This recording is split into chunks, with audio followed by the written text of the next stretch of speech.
passing reading and math.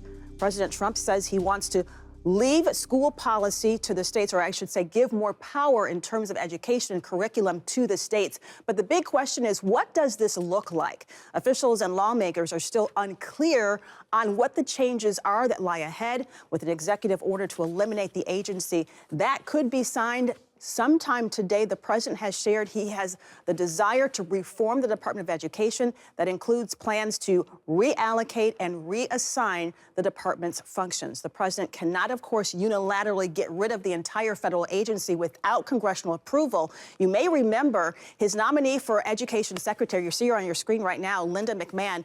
She addressed this issue during her confirmation hearing. She says she is hopeful they can present a plan to Congress that Congress will want to support in light of how poorly U.S. students are performing right now, especially in the critical STEM subjects. So joining us to talk more about this morning is Jeanne Allen. Jeanne's mission is to restore excellence in education. She is the founder and CEO of the Center for Education Reform, the nation's leading advocate in innovation and opportunity in education. Jeanne, it's an honor to have you. Good morning to you. I am actually the product of two educators, so I've heard for decades about this huge problem within the Department of Education and just with the results in terms of testing for our students across the nation. Right now, the newest numbers show that our nation's children are struggling. Roughly 70% of students in 4th and 8th grades are failing when it comes to the simple reading and math. The president is hoping, he says, to do something about this. So my question to you, my first question is, how do you seeing this work? Can you walk us through how the president is hoping to achieve this? Absolutely. And you're right to really call out those numbers because, look, if we were managing at the federal level a highly successful enterprise that was dramatically impacting in a positive way students, we wouldn't be having this discussion. So Congress obviously has a huge role to play. But let's just start with the executive order itself, which it sounds like it roughly gives the Secretary of Education, Linda McMahon, authority to begin whatever necessary steps to restore programs back to states and local communities and to begin dismantling, abolishing the department, okay? And so how does that happen? It happens in a number of ways. First, there are programs, regulations, and guidance, all very bureaucratic, all many times necessary, but who've been over and over and over again redone and expanded to everyone's detriment, that can be cut, that can be abolished, if you will, that can be reversed by this executive order. So Secretary McMahon herself has a wide latitude of authority to start untethering a lot of programs so that monies flow. Note that at her hearing, and even now, they're not saying they're defunding. A lot of news reports are saying, oh, they're going to underfund, defund, your children won't learn to read and write. That is not true. The Department of Education in Washington has nothing to do with whether kids succeed. In fact, many of the rules and regulations hamper that. So she'll start with reviewing internally what can be done to push authority back to the states, undoing a lot of those rules and thousands of pages of guidance that hamper parents like yours. Secondly, and at the same time, Congress, obviously, the chairman of both committees and their committees will be looking at what is possible in terms of changes. It may be that, for example, has been talked about, major programs go to different departments. So, for example, the Office of Civil Rights, it's a legal justice issue, goes to Department of Justice potentially. Any programs affecting students with special needs go to the Department of Health and Human Services under Secretary Robert F. Kennedy Jr.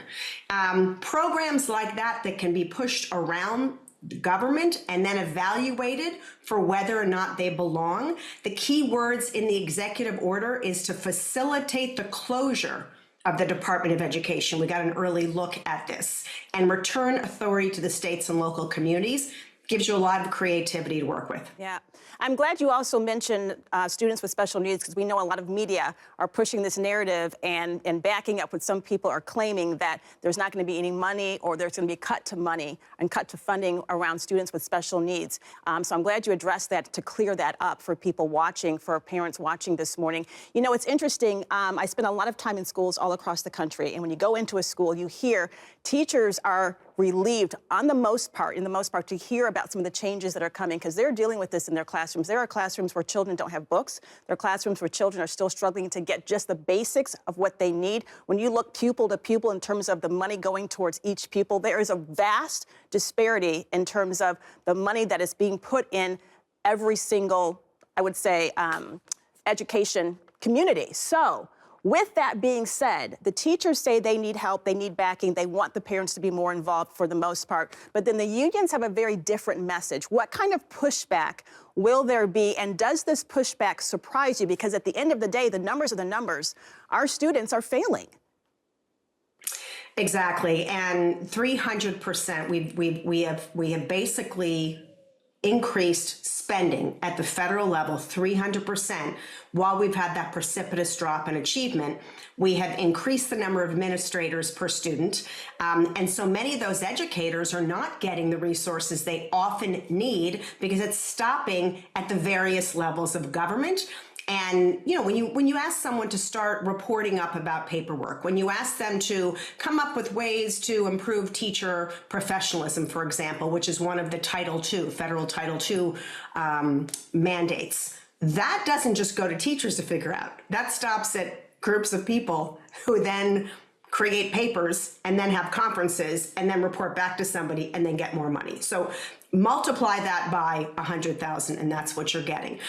The teachers' unions have obviously not liked this administration. They don't like the idea and the suggestion that you would dismantle the department. They do not represent the interest of rank and file teachers.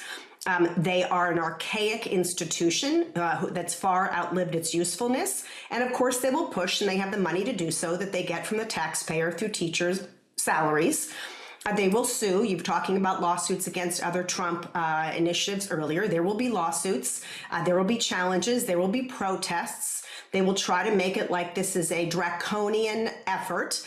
The reality is, when states and local communities have money that is at the actual local school door or education provider, because there are lots of different ones today, that's when you see students best served. And so the first thing that the secretary can, and I'm hopeful that she and her team will do, is start looking for ways. It was in the first executive order about school choice the president issued, is looking for ways that actual program funds can go to where students are educated.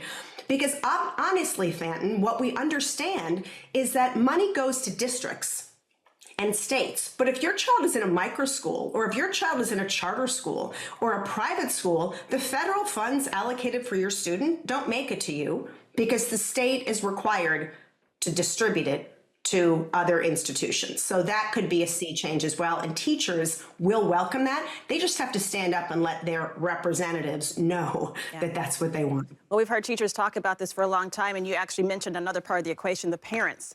Too often we hear parents say that they're not even aware of what some of the teachers are being required to teach their children until they get more involved. So this, bring it to the local level, will also, I would imagine, give parents more of a say in how their children are educated and what schools their children hopefully can attend. So, Jeanne, lots more to come on this. We're going to continue to follow it, because there are so many elements to this issue. Thank you for your insight, and we would love to have you back again. Thank you.